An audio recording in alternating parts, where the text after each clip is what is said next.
Founded in 1682 by William Penn, Europeans first settled in Pennsylvania in 1637, although several tribes of indigenous people occupied the land for centuries before this.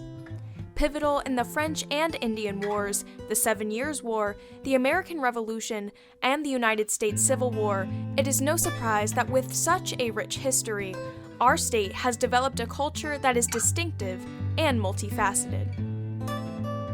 Full of legends and real-life heroes who risked everything for their beliefs, today Pennsylvania retains strong elements of folk culture developed by a combination of ideologies practiced by the varied ethnicities of original settlers, Native Americans, and shared experiences.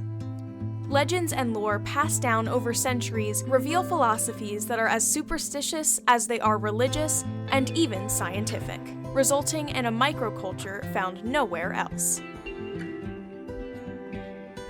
You are listening to Pennsylvania Life, Legends, and Lore, where we believe that behind every great story, there is a nugget of truth. In each episode, your hosts, Ethan and Holly, will attempt to uncover that truth and preserve a part of our incredible Pennsylvanian lifestyle.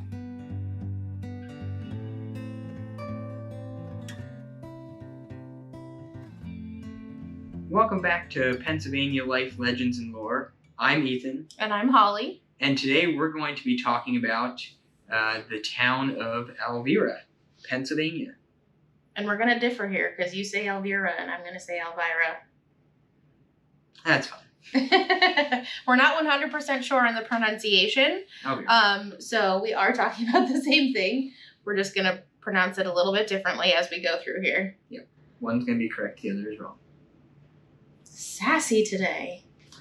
December 7th, 1941 was an infamous date that not only launched the U.S. involvement in World War II, but also defined the beginning of the end for the central Pennsylvania town of Alvira and the lives the people of that community had known. Unlike the war, Alvira's ending would be swift and almost unnoticed, which was exactly the way the U.S. government wanted it to be. They knew that on the evening of March 7th, 1942, at the Stone Church in Alvira, a promise had been made to the residents that the U.S. government would sell back the property taken from the residents by eminent domain for the War Department's use, and the government knew the promise would be broken. So a little bit of history on Alvira.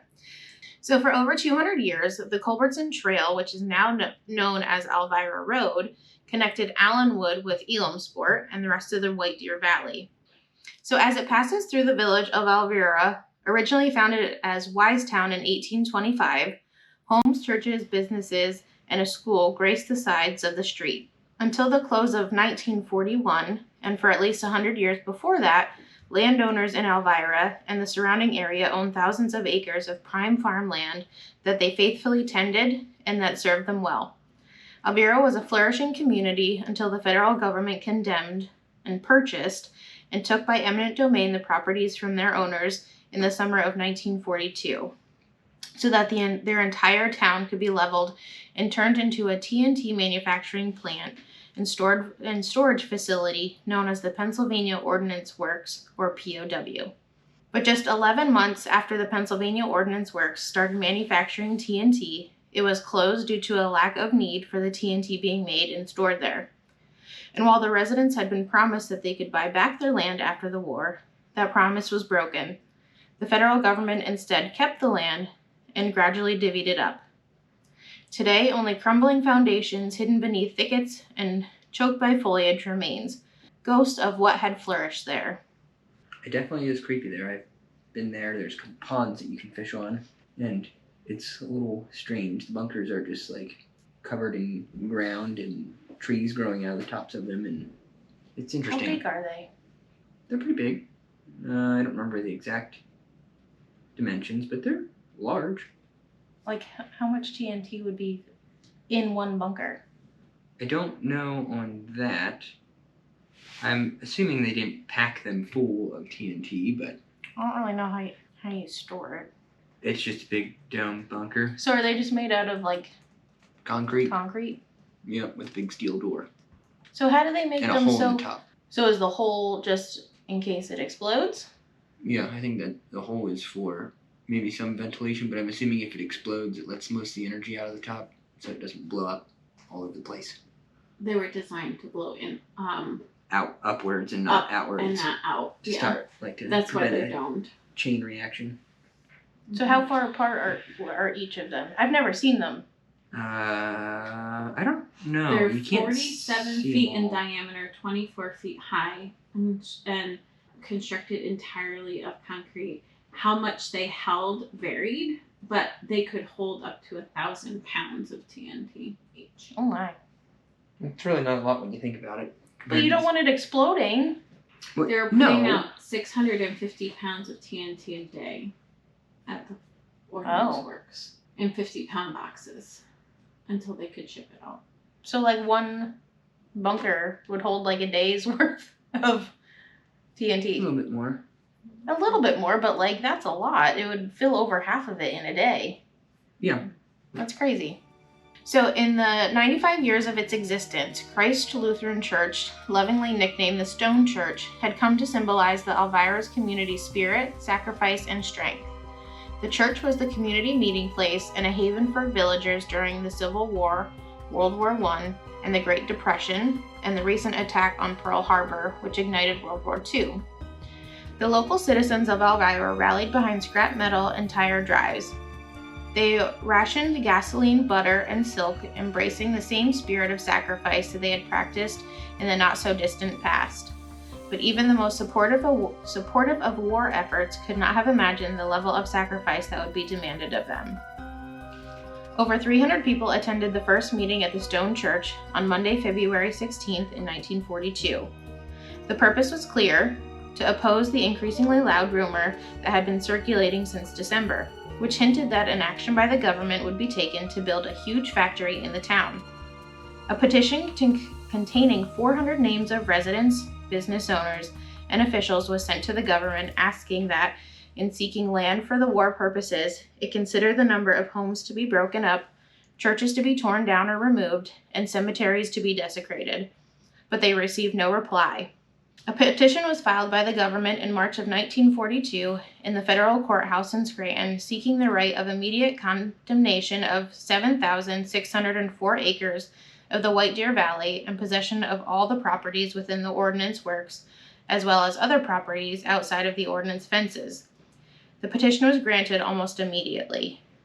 On March 7, 1942, the War Department played its hand. Over 400 angry residents attended the second Stone Church meeting, where the fate of their town was announced. At this time, Mr. Walter E. Sherwood, regional manager for the real estate branch of the War Department, told residents that at least 50 properties would be confiscated. No information regarding the boundaries of the land that would be taken or the purpose for which it would be used could be given. In reality, the War Department had conducted a charade at the Stone Church. Prior to March of 1942, Stone & Webster, the general contractor, had been awarded a $15 million contract by the federal government, and the U.S. Rubber Company was awarded a War Department contract to operate a TNT plant in central Pennsylvania. By the time of the groundbreaking for the POW on April 14, 1942, Alvira was already gone. Over 200 properties on 8,500 acres had been seized by the government.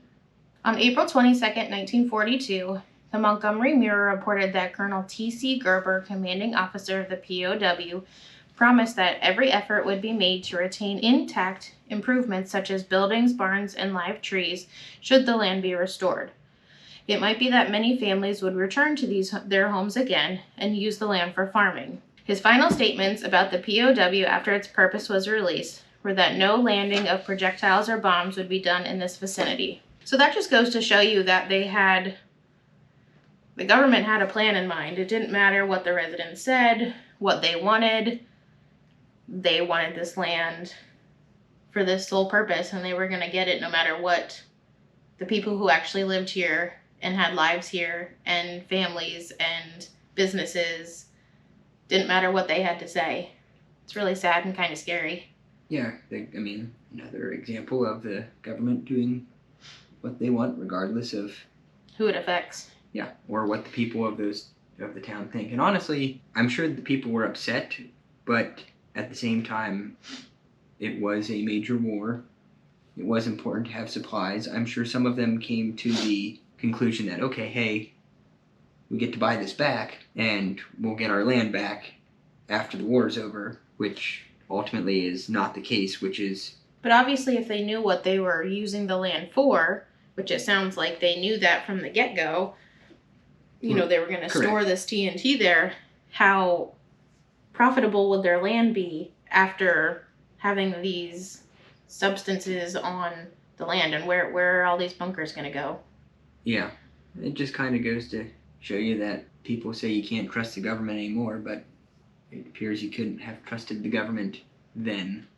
Well, and yeah, in the scheme of things, what's 400 people to them who are out of their homes? You know, they want to do this, and putting a couple hundred people out of their homes isn't a big impact for them, which is sad. Correct. Residents were given 6 weeks to leave their property, just 6 weeks to pack up and move everything they owned, including livestock. Properties were purchased by the government for 30 to 35 cents on the dollar, a fraction of the actual worth. Families who resisted the low-ball offers could appeal, but the efforts would hardly be worth it. It was a battle they could not win, as their properties would then swiftly be taken by eminent domain. My great-grandmother was actually carried off her front porch, and her house was torn down by a bulldozer, says historian Paul C. Metzger. Will be a link in the video to see his statements from the PA homepage. That's so sad. Like, so sad. Like, she couldn't live out the rest of her life since clearly she couldn't leave the house of her own free will. Like, she had to be carried off and couldn't live the remaining, who knows, little of her life, like, in a house that she probably grew up in, and her family probably lived close by, or maybe they had a farm in the area. Like, that's just so sad. Right. Yeah, I have strong feelings on certain things, and I probably should keep them to myself. Well, that's what we're doing a podcast for. Yeah. Don't need to anger anybody or upset somebody. You do that to me all the time. Do it to our listeners, too. That's my job. As the few remaining families left their homes and farms for the final time, it was in the shadow of the smoke and flames. Huge bulldozers were in the process of leveling everything that stood, and smoke from the burning rubble choked the valley. Despite assurances only a small handful of landowners would ever be given the opportunity to purchase their land back, there would be no place to return home to. Could you imagine as you're leaving and seeing all of this, like your town that you grew up in, just being demolished? Like, it'd be sad to even want to come back, like, it, because it wouldn't be the same. They're just destroying it. Yeah. Again, it was, I would say, a little bit of a different time back then, and I get they may be more willing to sacrifice their homes in order to promote the war effort, but still, like, how could you watch, like, a home you grew up in, or like a business that you used to go into, or the church you grew up in, like, just being torn down? Right. I'm not it'd be awful. Disagreeing with you, but Meg here, just interjecting a little bit. In some of the research I was doing, yes, this was World War II time, but some of these farms had been in place since the United States was settled. Some of them were 200 plus old farms where families had lived generations after generations, tending this land, raising livestock, planting crops, people. So this is where, like, your entire family has grown up. Born, died, buried. And you're given pretty much nothing for what it's worth to just walk away, and you have no choice. Right. I understand that. It's just sad. It is. Unfortunately, this is things that happened during wartime, and Well, That's then the just don't harsh promise to Right. reality of it. Right. just They don't shouldn't have promise been that they're given gonna- false Correct. hope Yeah. of Correct. the possibility of coming back. That's I mean, obviously it's horrible that these people had to be removed from their homes and they picked a town to demolish instead of land. A separate piece of Mhm. land, but Yeah. they should have just never told them they were getting it back. That's my big problem.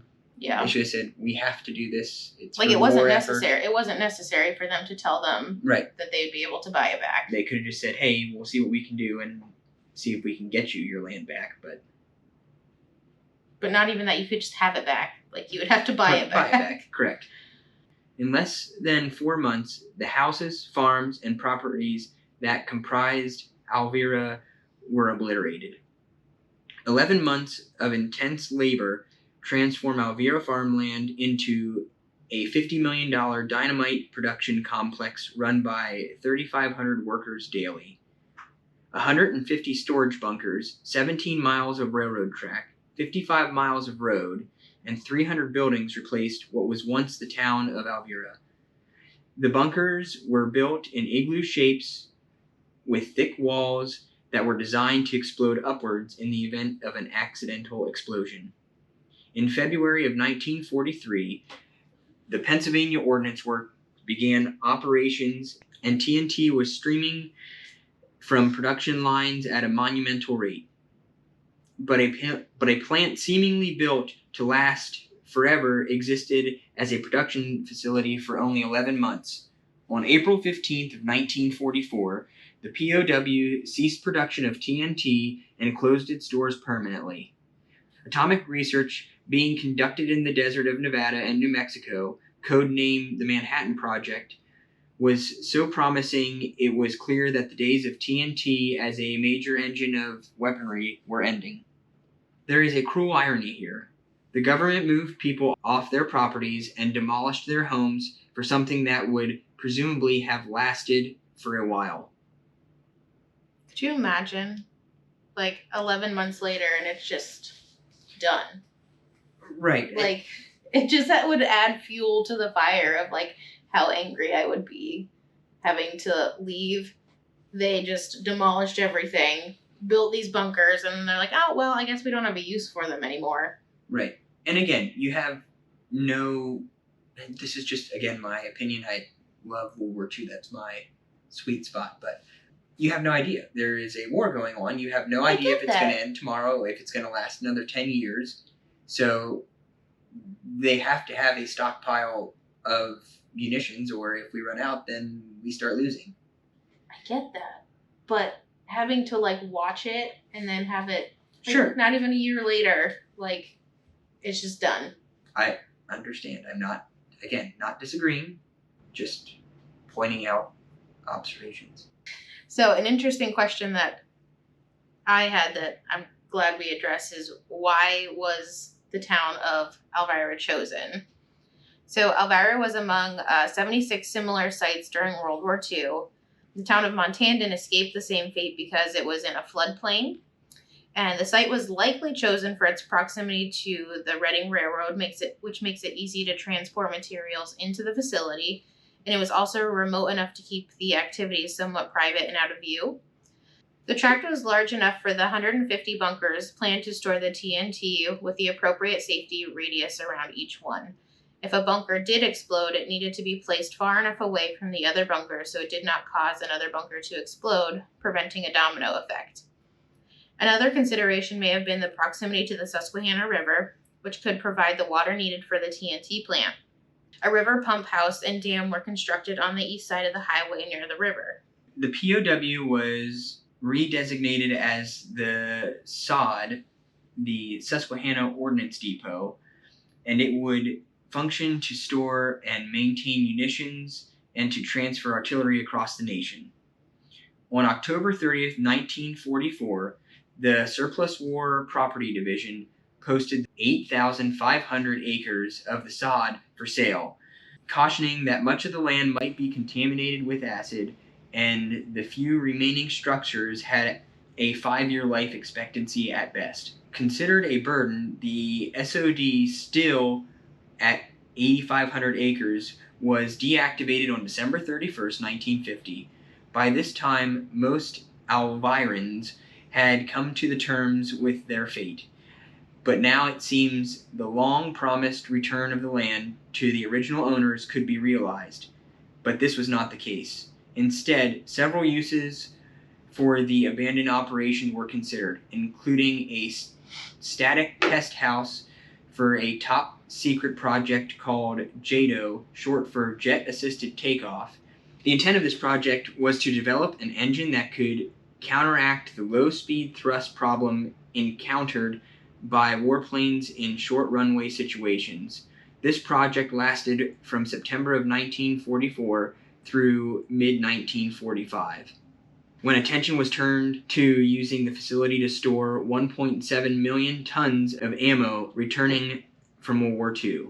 However, a vital part of aviation history was developed here that allowed for the universal use of aircraft carriers as the staging assets for heavily armed fighter planes during the Korean and Vietnam Wars.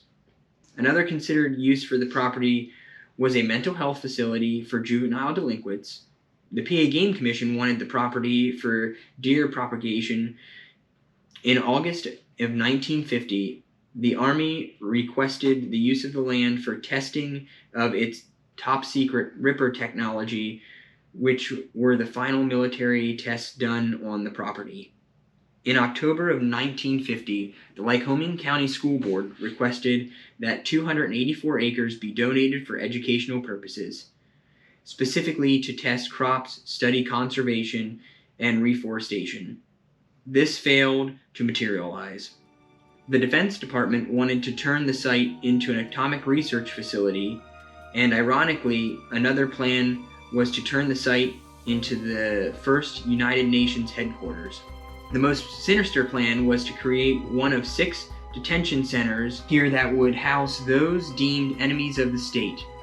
There was already a makeshift minimum security prison camp located on the property for the trustees of the Lewisburg Federal Penitentiary.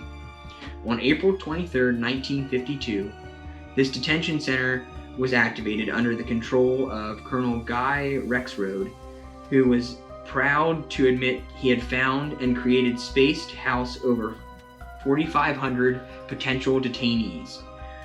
When asked who would be filling the beds, Rexroad replied, "So far, orders are for males only, but I'm sure women will be here too. Probably whole families. Whole families, that is, of American citizens." In 1956, the Federal Bureau of Prisons began construction on the site for what would eventually become Allenwood Federal Prison Complex as we know it, one of the largest federal prison facilities in the United States and largest in Pennsylvania. Following the government's takeover of Alvira, the only promise made to the citizens that held true was that the cemeteries around the village were not desecrated. These sanctuaries possessed both Revolutionary and Civil War graves, with the stone church graveyard providing the resting place for the second largest number of Revolutionary War veterans in the county. At least they left those alone. Yeah, So, that would be pretty. Like, can I just sorry, Mike here. No, you're good. Did you get the thing about the detention camp? Do you Yeah. remember all That's the scary. Japanese detention camps? It happened here, and Allenwood Federal Prison Mhm. was created from that detention camp. Right. And those were just American citizens. Mhm. Those are American families that Mhm. they just decided something, Right. raised a red flag. Right. And Right. so we're putting, it started with men. I don't know if it ever ended up being women and children too, but Yeah, it's a little creepy. that it happened here. Yeah. Right. Right. Thankfully, nothing ever seriously materialized out of it, but still.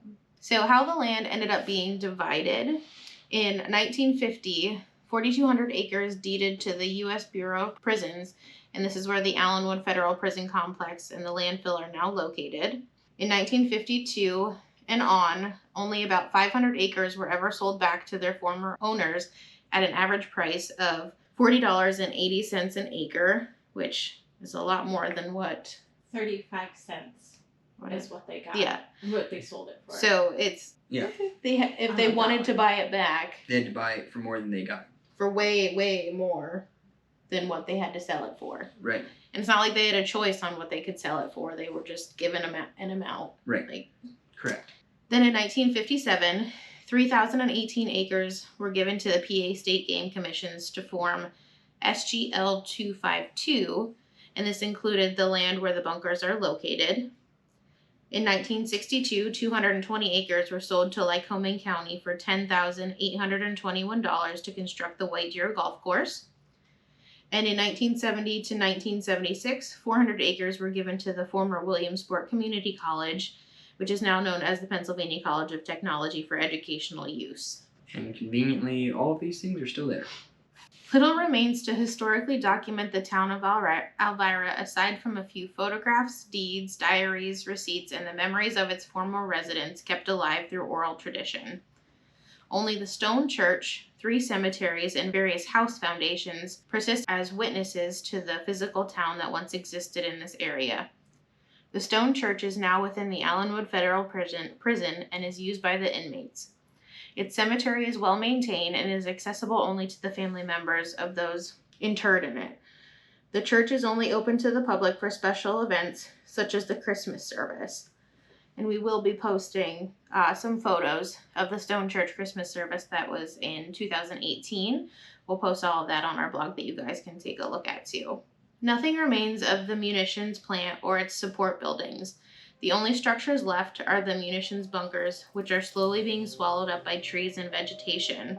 Most are sealed shut, but some are still accessible. An interesting theory as to why residents weren't allowed to buy their land back after the war came to light with the release of the Energy Department memo dated May 29, 1987, which revealed that between 1943 and 1944, 100,000 pounds of radioactive uranium, 234 metal turnings, and waste from the infamous Manhattan Project were stored at the Pennsylvania Ordnance Works, specifically in Bunker 112, 120, 137, and 146.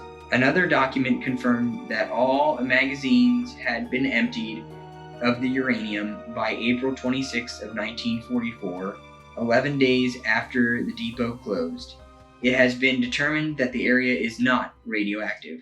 But don't you think even though they're saying like, okay, it's not radioactive, it's not whatever, it still housed this TNT for like at least 11 months. If like, I don't... TNT's not radioactive, you're talking about Well, whatever. I'm just saying there's a lot of stuff on this land that like has the potential to harm the land, harm the soil, which if you're a farmer, right, you have to have good soil. Like you wouldn't want that land back anyway. I don't know.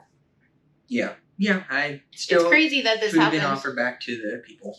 But it's crazy that it happened so close to us that like they wanted this land. Like you just don't think like, oh, the U.S. government doesn't want central PA land for these big storage bunkers.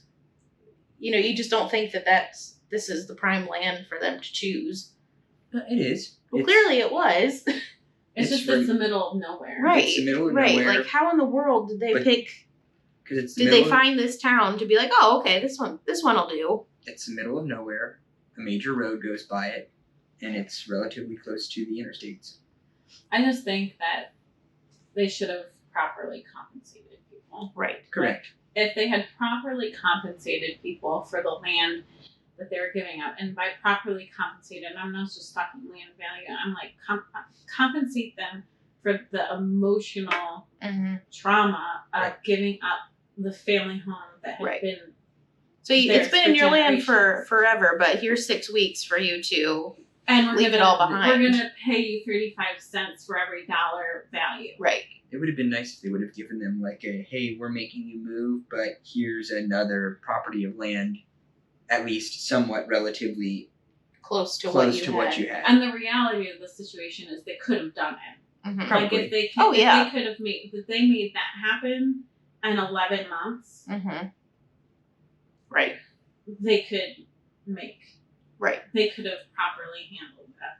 Correct. They just didn't care to. Exactly. Because again, what's inconveniencing 400 people versus what they think is going to be a long-term war effort to have these Right. as ammunition here. It Right. it's sad that they didn't do what they should have done. Right. Correct. So I think we're going to do some more follow-up on the bunkers because you can actually go out and see them. I mean, the vegetation, as we said, is getting a little thick and vast out there, but you can actually go out and see them.